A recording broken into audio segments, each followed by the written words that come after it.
ដល់កោះស្រណុកអាឡ័យបានចប់ហាំងរទេនឹកដល់សំដីពុកធ្លាប់ពីចា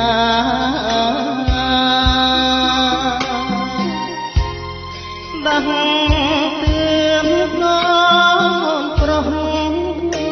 ឲ្យខំសិក្សាក្នុងផ្ទះសិក្ខាសាងអនាគតអង្គចាសង្ខារពុកលាចា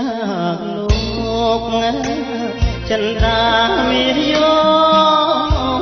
គ្រួសារសោយសោកអបយកដីទុក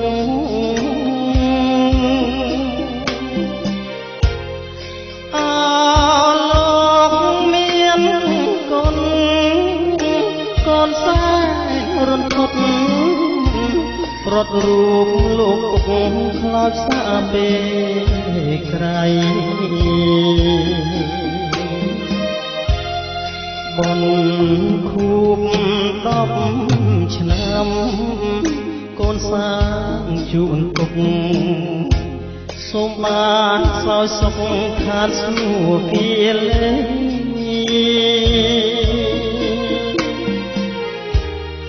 រួចចាក់អង្គបាយហត់កម្មគ្រប់ភ័យឆ្លងកំណាត់ថ្មីបងពងថ្លៃថ្លាអង្គនេះសងសាងភ្នោះគុណបំបុះកូនយិតយងសន្តាទុកដល់ជាតិកូនឆ្លងកាត់ជលសាចំឡងរូបពុកដល់ត្រើយសុខានិព្វានថ្លៃថ្លាកូនសាងជួនពុក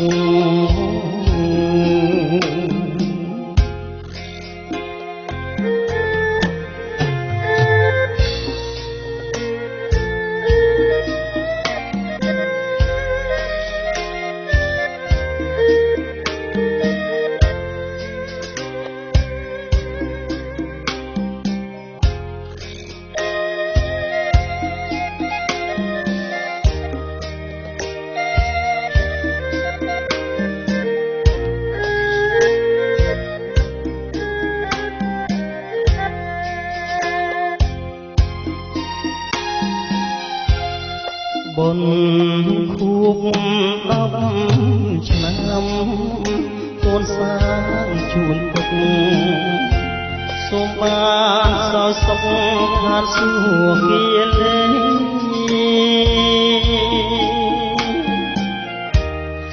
រួចចាក់អង្គបាយហត់កម្មគ្រប់ភ័យឆ្លងកំណាត់ថ្មីពុកពងថ្លៃថ្លាអង្គនេះសាងភ្នោះគុណបំបុះកូនយឺតយងសន្តាទុកដល់ជាកូនឆ្លងកាត់ជលសា